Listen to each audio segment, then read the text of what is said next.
Hey guys, Adam Stokes here. So I've had a documentary side project on the back burner for quite some time, but I've just received some new rushes from the director, so I thought this would be a great opportunity to show you how I prep my documentary footage ready to edit. So let's get on with it.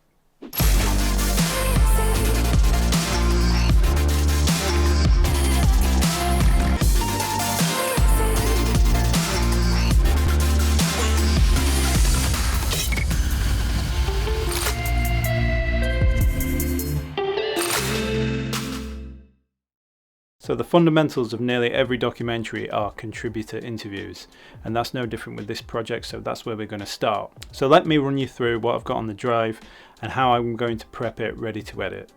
So this is the media drive provided by the production. These are all the card names in the raw form. The one I'm looking for is this A6 SAM. This is the card breakdown. They're the clips.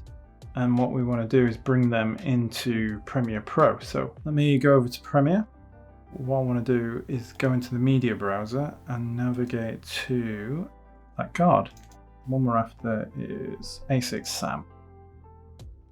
Now, these interviews have been shot at 4K. So I want to make them a bit more easy on the machine because chances are I'll be cutting on my laptop in the future. So best to be working with proxies really. To do that, I'm going to click on my ingest settings, switch it to create proxies, and I'm going to work with ProRes. So what I've got to do is tell it where I want to go. So in this case, I'm going to put it on this working drive here. I'm going to go in my proxies folder and I'm going to create a new folder. And I'm going to call it Tron 2108 A6 SAM IV interview. I want to find the card in the media browser and then right click import.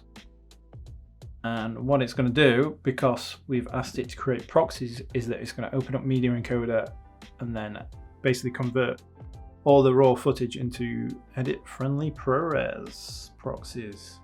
Since it's going to take a few minutes, I'm going to leave that right here and I'll pick up once the files I've ingested.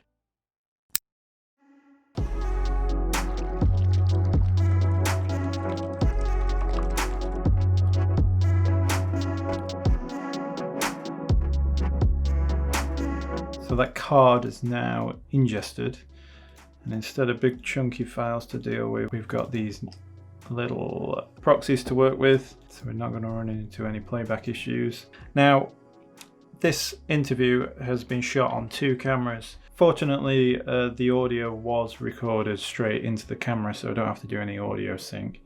So all we're going to be doing is synchronizing multiple cameras into one clip, so it's easy to work with and flick between camera angles when we're editing. I'm just going to pull out all the cameras that I need for this. These are all the cards for this particular interview. We've got 2 cameras, A and B. I know for a fact that this time code is not going to marry up with the B time code. So what I'm going to have to do is do it the old-fashioned way and synchronize by in-point. This is the foolproof way, always works. In this case, I'm going to use the clapper board as my sync point.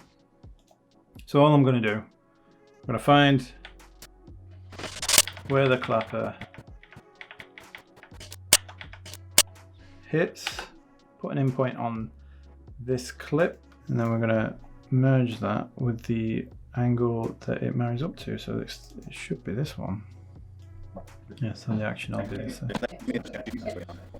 there you go, that's a guff clip. And this is the actual clip. Yeah, there it is. That's the clapper.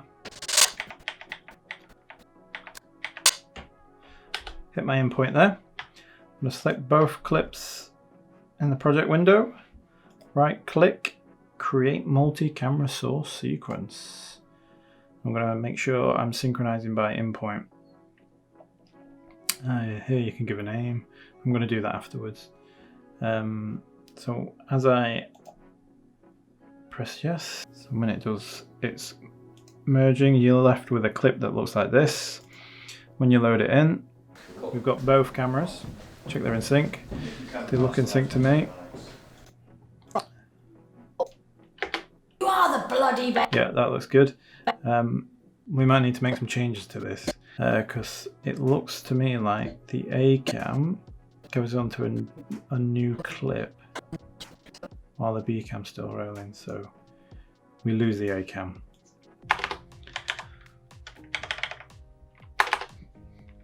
See, real world, you have to figure stuff out.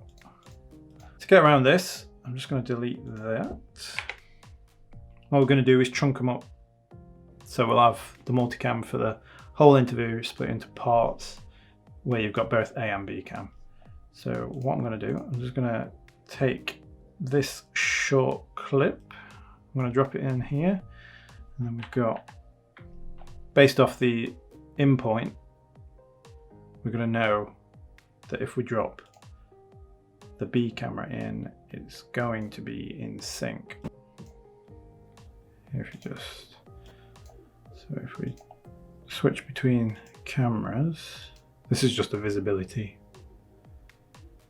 So we can switch between cameras there to see that they're in sync.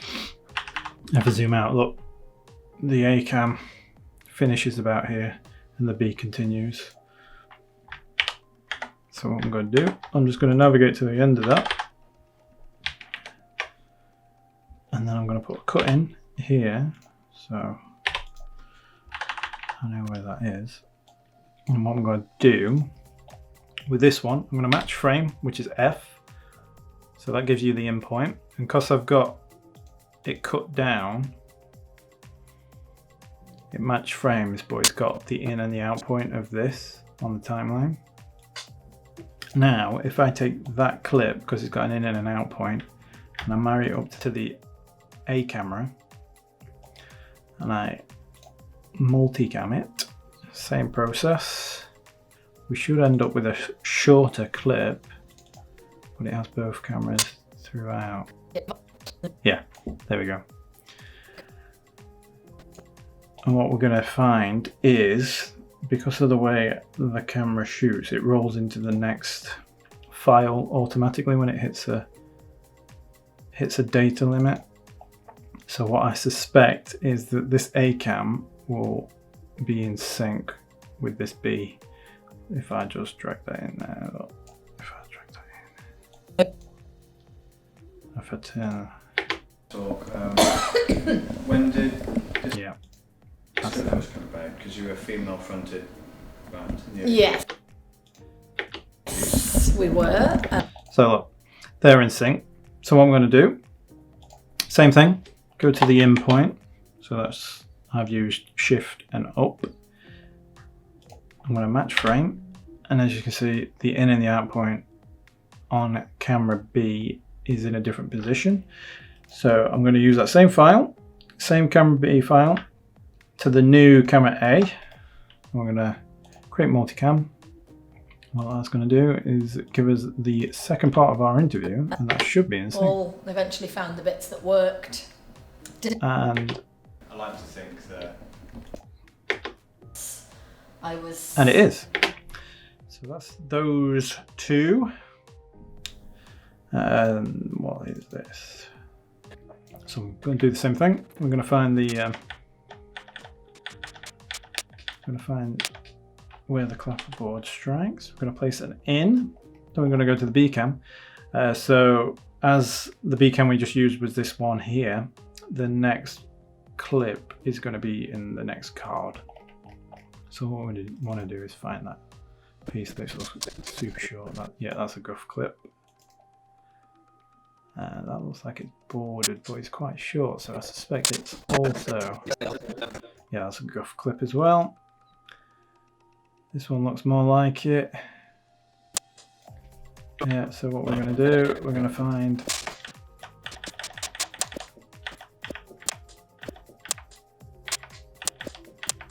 so there's the in. What we're going to do, same again, select, create multicam, make sure it's on in point, and then we've got our next part of the interview. Yeah, that's in sync. So we've also got this last A camera clip here that needs syncing, so I presume it's going to sync up with this last clip. So let's see if... Okay, so camera's rolling. So, do you want to clap it? No, clap. Just let's talk about TJ's in the square afterwards. Right, so this is a common issue that you run into from time to time, is that this clip hasn't been clapperboarded. But not to worry, we can fix this. So first, what I'm going to make sure I've got the clip that's relevant. I believe it's this one. TJ's in the square afterwards. So yeah. So this clip is meant to multicam with this, but we've got no clapperboard to synchronize. So first thing I'm going to try and do the multicam, but I'm going to try it with audio this time, and we'll see if the magic of Premiere Pro can figure it out. It's going to analyze both clips and try and find a common audio point to synchronize it to. If that fails, I'll have to do it manually. So let's have a quick gander. The band after, oh my god, I think it had been 15, 16 years since we'd done a gig. So I got in touch with all the other members, and if it had been for any other reason... Well, that's okay. I'm just gonna go to my prep clips, go into interviews, and then I'm gonna create a new bin. This is Sam. So I'm gonna put Sam in there. I'm just gonna rename these. Sam int part 1. And I'll go copy, paste part 2 and part 3, and then finally part 4. Right, there we have it. There we have an interview with a contributor that is multicammed and ready to edit with. There is one additional step. I have sent these clips out to get transcribed, and now that they're back, I'm going to marry up the transcriptions to these clips, so it becomes much more useful in the edit. As you can see, I've got my transcribe for this particular interview over here, and I'm trying to get this information into my clip. So what I'm going to do, I'm going to navigate to where... I'm Sam. So this is this line here. I'm Sam. I'm going to press M to place a marker. Now this window can be found down here, or you can find it in Windows. Markers. I've undocked it so I can make it bigger. All I'm going to do,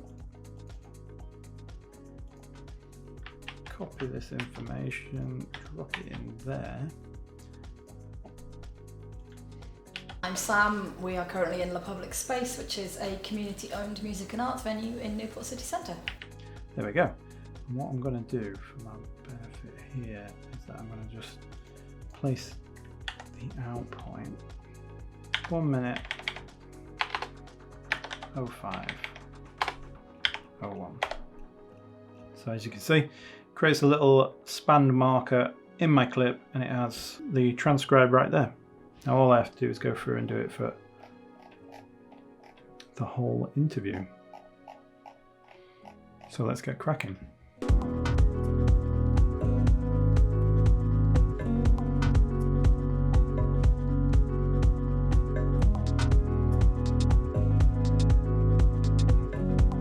So there we have it. We've got a interview set up with 2 cameras grouped together as a multicam, and I've got a transcription of the interview linked to the clip itself. It is so much more usable when I'm digging into this documentary that's going to be quite big. So obviously it's going to save me a lot of time on the back end, even though it took a little bit of time to get it all set up.